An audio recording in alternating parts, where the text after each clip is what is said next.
आज ह- आज हम अयोध्या सिंह उपाध्याय हरिऔध के इंद्र का गर्व हरण के पद 23 से 23 तक का अध्ययन करेंगे। इसमें कवि कहते हैं कि पतित सी ब्रजभूमि पर हो रही प्रति घटी उर्दारक दामिनी, असह इतनी गुरु गर्जना, सह न सकता कवि पवि कर्ण। अब यहाँ प्रिय प्रवास के 12वें सर्ग में उद्धृत यह गोप जो है वह उद्धव से वर्षा काल का वर्णन करता हुआ कहता है कि गोप ने उद्धव से कहा कि उस समय ब्रजभूमि पर हर समय हृदय को चीर देने वाली बिजली गिर रही थी। बादलों की गर्जना इतनी अधिक भयंकर थी कि उसे वज्र जैसे कठोर कान भी नहीं सह सकते थे। अर्थात कहने का तात्पर्य कि बादलों की गर्जना जो थी वह असह्य थी।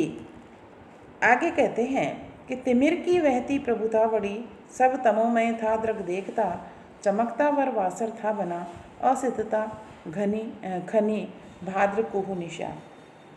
आगे कवि कहते हैं कि उस समय निरंतर आकाश में घने काले बादल जो छा रहे थे, उन घने काले बादलों से अंधकार जो है वह बढ़ता जा रहा था और सर्वत्र अंधेरा छा रहा था कि जिस कारण नेत्रों को कुछ भी दिखाई नहीं दे रहा था।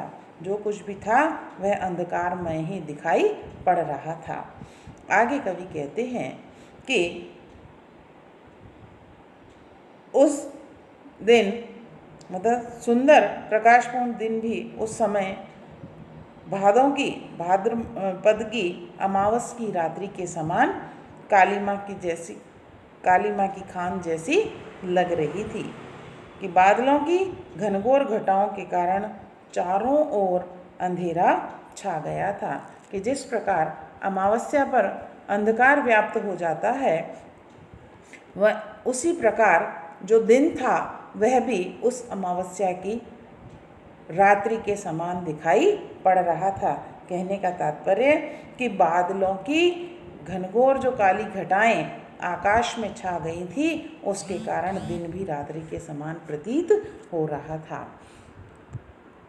आगे कि प्रथम बूंद पड़ी ध्वनि बांध के, फिर लगा पड़ने जल वेग से, प्रलय कालिक सर्व समा दिखा, बरसता जल मूसलधार था।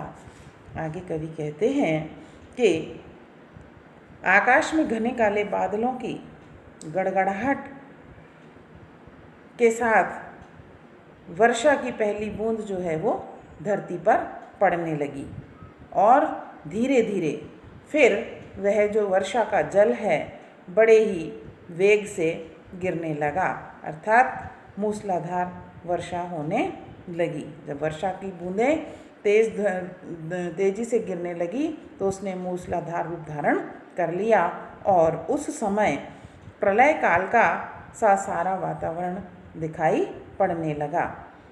कहने का तात्पर्य कि बादलों के द्वारा मूसलाधार वर्षा करने के कारण सारा वातावरण जो है वह भयानक सा बन गया था, क्योंकि चारों ओर अंधकार छा गया और वर्षा का जल मूसलाधार रूप में बरस रहा था। आगे कहते हैं कि जलद नाद प्रभंजन गर्जना, विकट शब्द महाजलपात का, कर प्रकंपित पीवर प्राण को, भर गया भूतल मध्यता। आगे कवि कहते हैं कि उसी समय एक और तो बादलों की भयंकर गड़गड़ाहट हो रही थी, दूसरी ओर आंधी तूफान ने भी भयानक रूप धारण कर लिया था और तेज आंधी तूफान चलने लगे थे। आगे कवि कहते हैं कि अत्यधिक मूसलाधार जल गिरने के कारण पानी का जो शब्द गिरने की जो ध्वनि है वह भी अत्यंत प्रकंपित कर देने वाली थी, कंपा देने वाली थी। इस प्रकार कवि कहते हैं कि ये सभी मतलब बादलों की गड़गड़ाहट, आंधी तूफान और वर्षा का जल धरती पर गिरने की जो आवाज़ हो रही थी, ये सभी घनघोर नाद जो है मजबूत हृदय वालों को भी प्रकंपित अर्थात कंपा देने वाले प्रतीत हो रहे थे। आगे कहते हैं कि इस भयंकर नाद के साथ ब्रजभूमि का जो मध्य भाग था वह भर गया था, पानी से भर गया था। कहने का तात्पर्य कि अत्यधिक मूसलाधार वर्षा होने के कारण धरती पर चारों ओर मेघों की, बादलों की गड़गड़ाहट, आंधी तूफान का चलना और मूसलाधार वर्षा का बरसना जो शब्द था, भयानक शब्द था, वह प्रतिध्वनित हो रहा था और उससे सभी ब्रिजवासी जो है वो भयभीत हो रहे थे, कांप रहे थे। आगे कवि कहते हैं, सबल भग्न हुई गुरु डालियाँ, पतित हो करती बहु शब्द थी, पतन होकर पादप पुंज को क्षण प्रभा करती शतखंड थी। आगे कवि कहते हैं कि गोप जो है वह उद्धव के समक्ष उस वर्षा काल का वर्णन करते हुए कहते हैं कि वर्षा, उस मूसलाधार वर्षा के कारण आकाश में बिजलियां चमकने लगी और मूसलाधार वर्षा के साथ ही कि आंधी तूफान जो चल रहा था, उस आंधी तूफान के कारण अनेक वृक्षों की जो मजबूत डालियां थी वे डालियां भी टूट गई और धरती पर गिरने लगी। गिरते हुए बहुत आवाज़ करने लगी कि बिजली से कि जो वृक्षों की जो डालियां थी, मतलब वृक्ष की डालियों को बिजली खंड खंड करके उन्हें गिरा रही थी, अर्थात अनेक पेड़ पौधे जो हैं उस बिजली के गिरने से खंडित हो रहे थे, टूट रहे थे। आगे कहते हैं, सदन थे सब खंडित हो रहे, परम संकट में जन प्राण था, सबल विज्जु प्रकोप प्रमाद से बहु विचूर्णित पर्वत श्रृंग थे। आगे कवि कहते हैं कि उस मूसलाधार वर्षा, आंधी तूफान और बिजली के चमक गिरने के कारण कि अनेक मकान जो है वह खंडित हो रहे थे, अर्थात टूट फूट करके गिर रहे थे और जनता के जो प्राण थे वह संकट में थे। उसी समय अत्यधिक प्रखर तेज, मतलब बिजली के प्रबल प्रहार जो है, उस प्रबल प्रहार से अनेक पर्वत शिखर जो है टूट रहे थे और टूटकर चूर चूर हो रहे थे। इस प्रकार वह विनाशकारी दृश्य जो है उपस्थित हो गया था।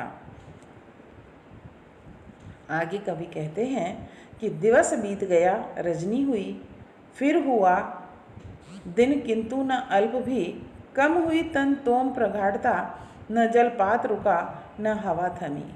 आगे कहते हैं, गोप कहने लगा कि इस प्रकार अत्यधिक तेज मूसलाधार वर्षा के कारण, आंधी तूफान के चलने के कारण दिन बीत गया और रजनी अर्थात रात हो गई। फिर दूसरा दिन हुआ, किंतु थोड़ा सा भी अंधकार जो है वह कम नहीं हुआ और अंधकार और न ही वह मूसलाधार वर्षा रुकी और न ही आंधी थमी, अर्थात चारों ओर घनघोर अंधेरा, अतिवृष्टि और आंधी जो है वह निरंतर चलने लगी कि सब जलाशय थे जल से भरे, इसीलिए निशिवासर मध्य ही जलमयी ब्रिज की वसुधा बनी। सलिल मग्न हुए पुरग्राम भी। अब आगे कवि कहते हैं कि निरंतर वर्षा के कारण, मूसलाधार वर्षा के कारण सभी जो जलाशय थे वे पानी से भर गए और इस कारण रात दिन के मध्य जो समस्त ब्रजभूमि थी वह ब्रजभूमि जलमग्न हो गई, जलमयी हो गई और अनेक पुर और गांव भी पानी में डूबने लगे। अर्थात जल प्रवाह में, बाढ़ में सभी ब्रजभूमि और ब्रजभूमि के पास आसपास के जो गांव हैं वे भी उसमें डूबने लगे।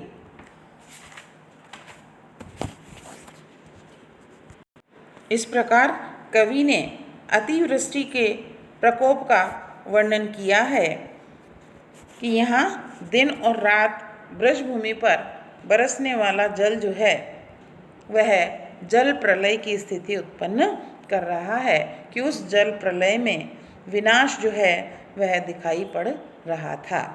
यहाँ अनुप्रास और काव्यलिंग अलंकार का प्रयोग किया गया है।